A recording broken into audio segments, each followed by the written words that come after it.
I think that it doesn't even cross their mind that them walking down the street is scary. Every time we walk down the street, we're thinking about the worst case scenario.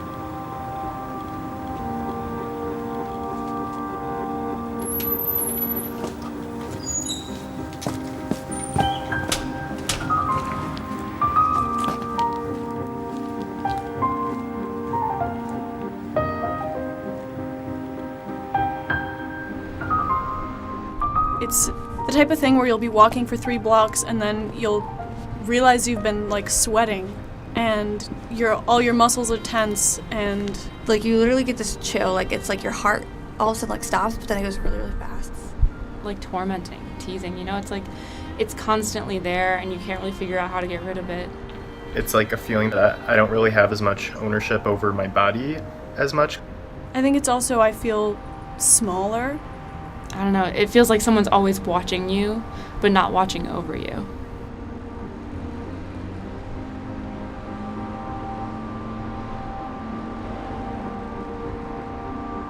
I used to have to walk home by myself, and it was kind of unnerving because I was little old me, and it was a 2-mile walk home.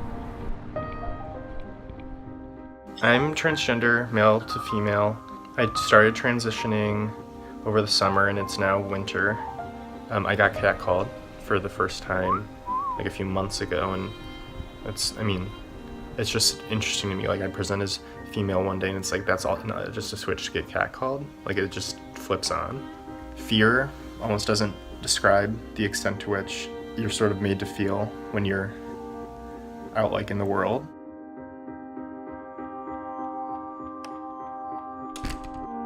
Every little routine thing that is like a normal thing has some kind of hidden measure of precaution. I typically let someone know that I'm leaving somewhere or I got home safely. I never leave the house with my phone battery below 30%. I look at both the cars next to me to see if anything sketchy is going on. Never get in a train car that's empty, ever. Especially not at night.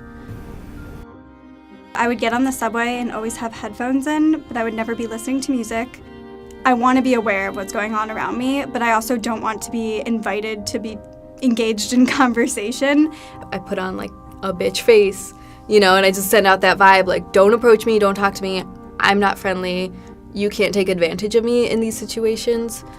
I'm very cautious about my clothing, what kind of clothing I'm wearing to specific events. I have pepper spray.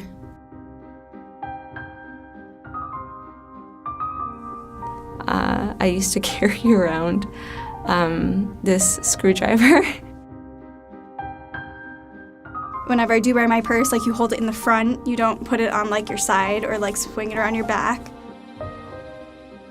All I really learned was take your car key and put it between your fingers, and as you walk, I always used to do that, walking back to my car, you carry your car key so that if anybody came up to me, you could do something to them, or to punch like this, because it was more powerful. These were the tips that you were told as a growing up young woman, because you had to be alert and you had to protect yourself, and you were not supposed to invite unwanted, attention.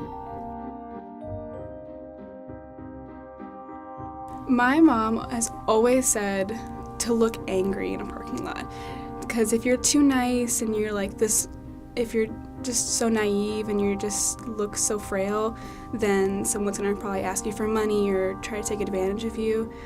When I was younger, you had whistles. That's what they told you, to carry a whistle around your neck.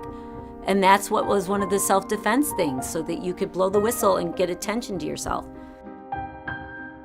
I was working a night job, and so what I would do is I would wear black sweatpants and a black sweatshirt, and then I'd put a bandana on my head and I'd wear my sweatshirt hood up. After I cut my hair, I felt a lot safer, because I noticed that men don't really look at me that much. I lean much more into my masculine side when I'm trying to feel safer. I'll try to move my hips less and try to just like walk like as straight as I can. Like imagine what it looks like when a man walks and try to walk like that if I feel unsafe. And also it's about like the silhouette when you're at night. Like anything to mask my feminine identity at night can make me feel safer. It's weird. You always had to protect yourself from giving someone the wrong idea. And by what you wore, and if you showed your cleavage, then it was called advertising. And it looked like you were inviting people to come on to you.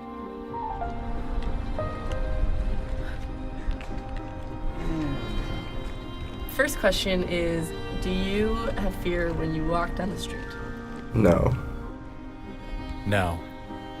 Not usually. No. Depending on the situation, but usually no. Yes. Depends where I am, I guess. Not really. Like, I take a good amount of walks just like alone at night. For me, really, I only have to deal with it like on the weekends. The further along in the transition, the less I'm gonna probably care. No, I don't.